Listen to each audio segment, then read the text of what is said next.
సహచర గౌరవ మంత్రివర్గ పెద్దలు, రెవెన్యూ మరియు హౌసింగ్ శాఖ మంత్రివర్యులు పొంగులేటి శ్రీనివాసరెడ్డి గారికి, ఈనాటి సమలీకృత సబ్ రిజిస్ట్రార్ కార్యాలయాలకి శంకుస్థాపనకు ఇచ్చేసిన గౌరవ ముఖ్యమంత్రి గారు రేవంత్ రెడ్డి గారికి, శాసన మండలి ప్రభుత్వ చీఫ్ విప్ మహేందర్ రెడ్డి గారు, జిల్లా కలెక్టర్ గారు, కమిషనర్ గారు, మరి కార్యాలయానికి సంబంధించి వారు వంతు పాత్ర వహిస్తూ ముందుకు ఈ కార్యాలయాన్ని కట్టడం చేపట్టిన మరి ఉదయ్ గారికి, వేదికపై కూర్చున్న అధికారులకి, అనధికారులకి, కార్పొరేటర్ సోదరులకి, మిత్రులందరికీ నమస్కారం. ఈరోజు ప్రభుత్వ పరంగా గౌరవ ముఖ్యమంత్రి గారు ఆలోచన మేరకు ప్రజలకి సరళీకృతమైన సౌకర్యాలు కల్పించాలి. తెలంగాణ రాష్ట్రంలో ఉంటున్న ప్రజలందరికీ కూడా సౌకర్యాలు మెరుగైన రీతిలో ఉండాలని ఆలోచన చేసిన తరుణంలో పెద్దలు శ్రీనివాసరెడ్డి గారు వెంటనే ఈరోజు సబ్ రిజిస్ట్రార్ ఆఫీసులకు సంబంధించి మరి అక్కడికి వచ్చే ప్రజలు, ఈరోజు రాష్ట్రానికి ఆదాయం కలిగించే ప్రజలకి మంచి సౌకర్యాలు కల్పించాలని వారు ఆలోచన చేసి ముఖ్యమంత్రి గారి ఆలోచన విధానానికి అనుగుణంగా వెనువెంటనే కార్యాచరణ తీసుకొని మరి 50,000 స్క్వేర్ ఫీట్లతో ఈ ఇంటిగ్రేటెడ్ సబ్ రిజిస్టర్ ఆఫీస్ కార్యాలయానికి శంకుస్థాపనకి గౌరవ ముఖ్యమంత్రి గారి చేతుల మీదుగా మనం ఈరోజు చేపట్టడం జరిగింది. ప్రధానంగా మేము ఈ రాష్ట్ర ప్రభుత్వం ముఖ్యమంత్రి గారి నాయకత్వంలో మన హైదరాబాద్ నగరం మహానగరం, ఈ మహానగరం విశ్వనగరాల్లో మొదటి స్థానంలో ఉంచే ప్రయత్నంలో ఒకవైపు పరిశ్రమలు, ఇంకోవైపు పెట్టుబడులు,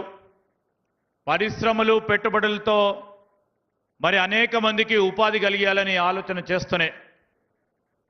ఈ మహానగరంలో ఉంటున్న ప్రతి ఒక్కరికి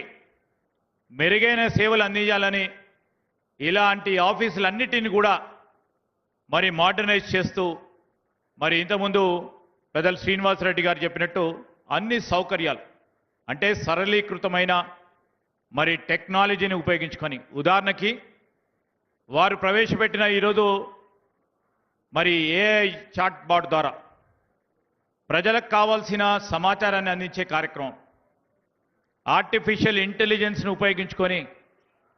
మరి భూమిత్ర కింద ఈ ఆఫీస్కి వచ్చే ప్రతి ఒక్కరికి కూడా ఆ చాట్ బాట్ ద్వారా సమాచారాన్ని అందించాలనే ఒక కొత్త ప్రక్రియ, ఎక్కడ ఏ రాష్ట్రంలో లేని ఒక ప్రక్రియను మొదలు పెడతా ఉన్న రెవెన్యూ శాఖకు సంబంధించిన మంత్రి గారు, గౌరవ ముఖ్యమంత్రి గారికి ప్రతి సందర్భంలో కూడా మనం టెక్నాలజీని ఉపయోగించుకొని మనం సౌకర్యాలను ఇంకా మెరుగైన రీతిలో సులువైన ప్రయత్నాలు చేయాలనే ఒక కార్యక్రమ భాగంలో ఈరోజు నాంది పలుకుతా ఉన్న సందర్భంలో సబ్ రిజిస్ట్రార్ ఆఫీస్కు సంబంధించి ప్రతి ఒక్కరికి కూడా ఈరోజు భూమి లేక ఇల్లు ఆర్థిక లావాదేవీలకు సంబంధించి జరుగుతూ ఉన్నప్పుడు సబ్ రిజిస్ట్రార్ ఆఫీస్కి రావటం తప్పనిసరి. వచ్చినప్పుడు వారికి కనీస సౌకర్యాలు, తెలంగాణకు సంబంధించి రాష్ట్రం ఏర్పడ్డ తర్వాత మీరు చూస్తూనే ఉన్నారు, ప్రతి సందర్భంలో కూడా ఒక గొప్ప ప్రయత్నం చేయాలి, మన ప్రజలకు ఏదో ఒక మేలు జరగాలి, కొత్త విధానాన్ని తీసుకురావాలని మరి ముఖ్యమంత్రి రేవంత్ రెడ్డి గారు మా ప్రభుత్వానికి సంబంధించిన మరి ఆలోచన తీరులో ఒక మార్పు తీసుకురావాలనే ఒక ఉద్దేశంతో ముందుకెళ్తా ఉన్నాం. ఈరోజు ఈ నగరానికి సంబంధించి ఎప్పుడు లేని విధంగా 10,000 కోట్ల రూపాయలు మరి గత ఫిబ్రవరి మార్చి బడ్జెట్లో మహానగరానికి సంబంధించిన ఇక్కడ మౌలిక సదుపాయాలు కల్పించాలని మొట్టమొదటిసారి రాష్ట్రం ఏర్పడ్డ తర్వాత, రాష్ట్రం ఏర్పాటు కానప్పుడు ఆనాడు ఉన్న ఉమ్మడి ఆంధ్రప్రదేశ్ రాష్ట్రంలో కానీ ఎప్పుడు లేని విధంగా ఈరోజు కేవలం గ్రేటర్ హైదరాబాద్కు సంబంధించిన అభివృద్ధి పెద్ద ఎత్తున జరగాలని 10,000 కోట్ల రూపాయలు మరి బడ్జెట్లో కేటాయింపు చేయడం జరిగింది. మొన్ననే ఈ మధ్యలో మీరు చూశారు, ఈ ప్రాంతానికి సంబంధించి మరి అక్కడ రవాణా సౌకర్యానికి సంబంధించి 2-3 ప్రధానమైన బ్రిడ్జెస్ను ఏర్పాటు చేసుకొని ముందుకెళ్తా ఉన్నాం. ఇంకా అండర్ గ్రౌండ్ ప్యాసేజెస్ కానీ ఇక్కడికి సంబంధించి మరి ప్రజలకు మెరుగైన వాతావరణం కల్పించాలని, స్వచ్ఛమైన నీరు, స్వచ్ఛమైన గాలిని ఏర్పాటు చేయాలని ఒక పక్షాన మూసీ నది ప్రక్షాళనతో పాటు కావాల్సిన సీవరేజ్ ట్రీట్మెంట్ ప్లాంట్లను కూడా ఏర్పాటు చేసుకొని ముఖ్యమంత్రి గారు స్వయాన మున్సిపల్ శాఖకు సంబంధించిన మరి శాఖ నిర్వహిస్తా ఉన్న సందర్భంలో ఒక గొప్ప ప్రయత్నాలు చేస్తా ఉన్నాం. మీ అందరి ఆశీర్వాదాన్ని కోరుతూ నాకు ఈ అవకాశం ఇచ్చిన పెద్దలందరికీ హృదయపూర్వకంగా కృతజ్ఞతలు తెలియజేస్తూ సెలవు తీసుకుంటా ఉన్నాం. టెక్నాలజీ డ్రివెన్ స్టేట్గా మన రాష్ట్రాన్ని ముందుంచేందుకు గౌరవ ముఖ్యమంత్రి వర్యులు, ఉప ముఖ్యమంత్రి వర్యులు, మంత్రివర్యులు చేస్తున్న ప్రయత్నాన్ని సందేశంలో ఉంచిన పెద్దలు శ్రీధర్బాబు గారికి హృదయపూర్వక ధన్యవాదాలు. మరి జిల్లా ఇన్ఛార్జి మంత్రివర్యులుగా ఈ జిల్లా ప్రజలకు అందిస్తున్న కొత్త సదుపాయ శ్రీకార సందర్భంలో శుభాకాంక్షలతో